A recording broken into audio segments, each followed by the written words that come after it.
Okay, we're back for another season of a segment we call the Fab Five. Here's how it works if you're watching at home. Each week, I'm going to share my top 5 rookie performers. We're going to rank them 5 to 1. And last year is where we discovered names like Puka Nacua and Bijan Robinson and Jalen Carter, and of course, the winner of Offensive Rookie of the Year, C.J. Stroud. So what about this year's rookie stars? We had a bunch in week 1. Who are the top 5? Let's go. Let's go. Number 5, we head down to Miami where the Jacksonville Jaguars had a rookie wide receiver who showed up and showed out. This is Brian Thomas Jr. That is a touchdown reception, and that's fine. But I want you to see it from some different angles when we get to it, okay? Thomas had a big day stat-wise. He was there. He showed up. He was maybe the best rookie wide receiver numbers-wise. But watch this touchdown catch. Look right here where Trevor Lawrence releases the ball. And look at where Thomas is, okay? Maybe it's right up. Look at this pass and catch. Are you serious? Come on, Jags. This is what we're talking about. This is when Calvin Ridley goes to Tennessee. There's got to be somebody to fill the void. It's going to be Gabe Davis on one side, and it's going to be this guy on the other. Brian Thomas Jr. makes the list as number 5, despite not getting the dub against the Dolphins. Number 4.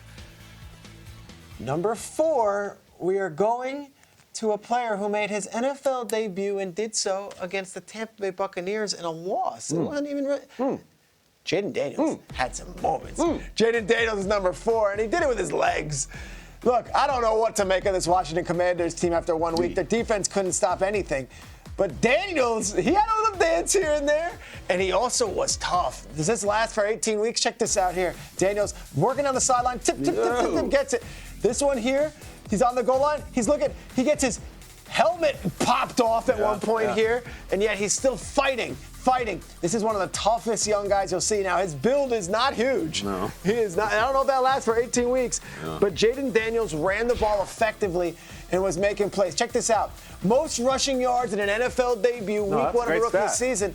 Not only the most ever, Kyle, the most ever by 30-something odd yards. He did it by 41 yards. I remember Burrow had a long run in his debut, he did. right? On 46. He did, and it was like, touchdown. the knee is fine. Jayden Daniels, Heisman Trophy winner. Again, in a loss, and actually what ended up being a blowout, I still got to throw my flowers at him. Jayden Daniels ran the ball effectively and was certainly the leader of a Washington offense that did have some success against Tampa Bay. Let's go to some winning teams. Number 3. Your assignment, rookie, in your first ever NFL game is to go up against one of the best pass rushers in the entire league and just keep him at bay. That would be Max Crosby. And number 3, Chargers rookie right tackle Joe Alt. Love this. Right out of the gate, we got offensive line talk, Kyle. I like it. We got offensive line talk because Joe Alt did not give up a single sack on Sunday.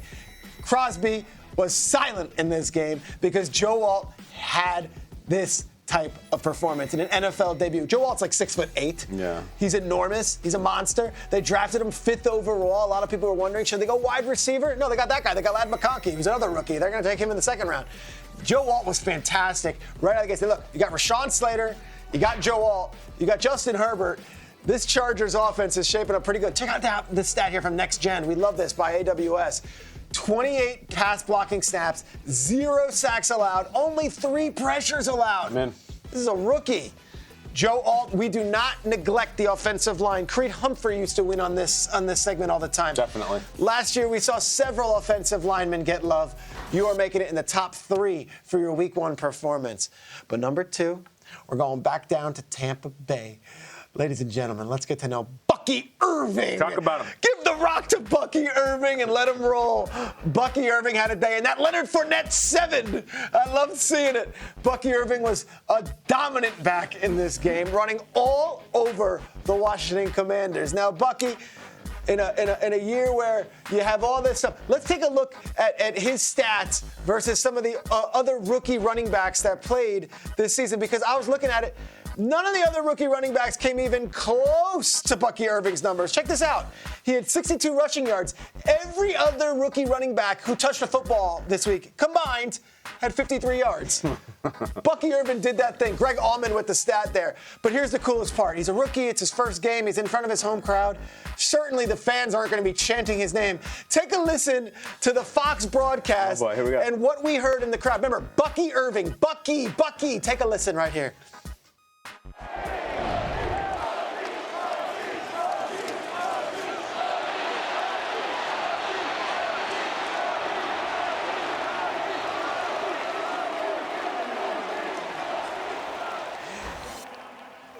They're chanting, Bucky, Bucky, Bucky. There's a rookie, and he ain't a first-round pick. Bucky Irving is number 2 on our list. So who is better than Bucky Irving? Well, usually I have context. I like to have a guy who made big plays, whose team won a game, and who had a performance where you're like, oh, not only do I know that name, now I need to be following that name. The number 1 performer of Week 1 is a first-round pick for the Kansas City Chiefs, Xavier Worthy. Come on now. At number 1. Xavier Worthy, first time ever touching a football in an NFL game, is right here.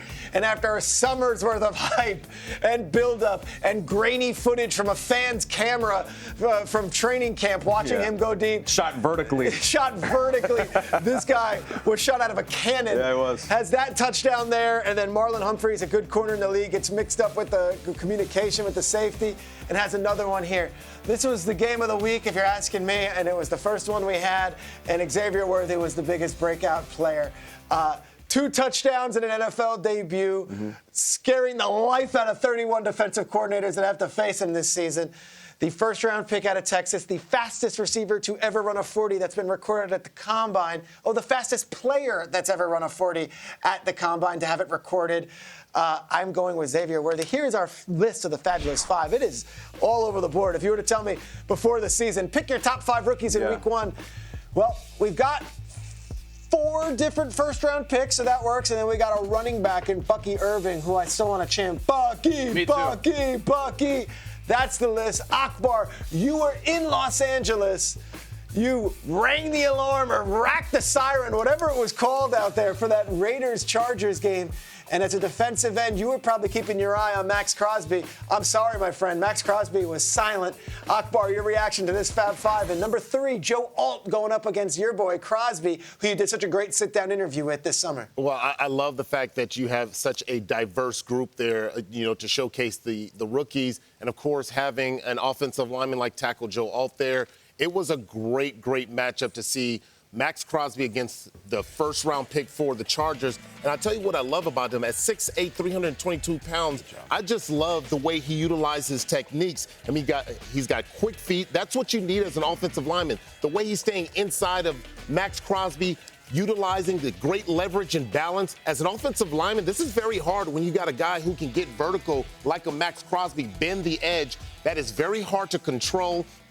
I see Joe Alt, and I think everybody was thinking, wait, what is Jim Harbaugh doing getting a guy like Joe Alt when you could have addressed maybe the wide receiver position? You see why. He had 11 matchups against one-on-one against Max Crosby, 0 pressures. That's Max Crosby we're talking about, 0 pressures. Good job for Joe Alt.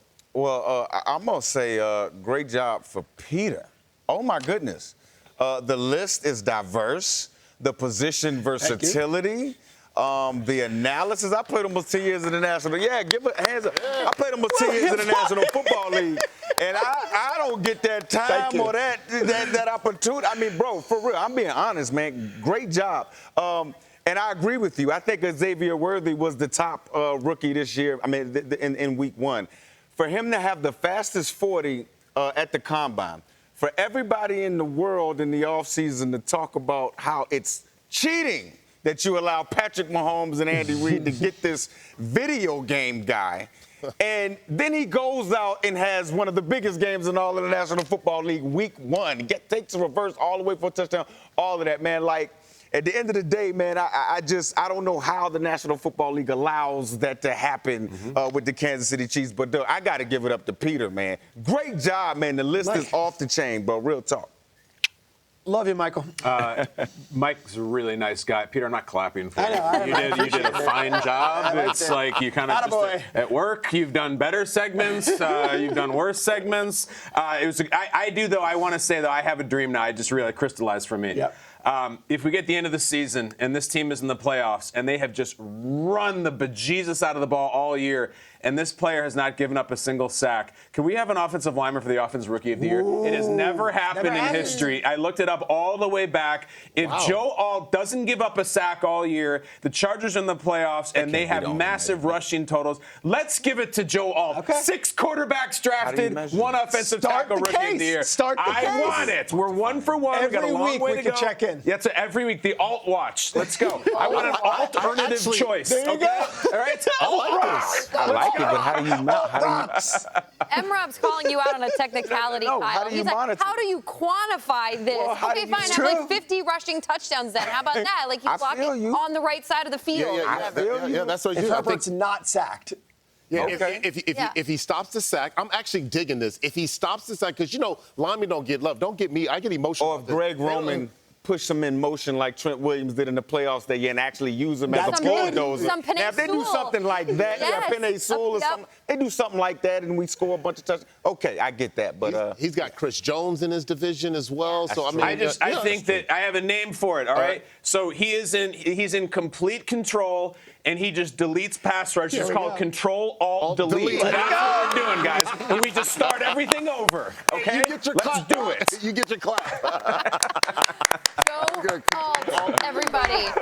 I can't believe they're chanting Bucky, Bucky. We go Joe Alt, Joe Alt on Good Morning Football. That's Schrager's Fab Five.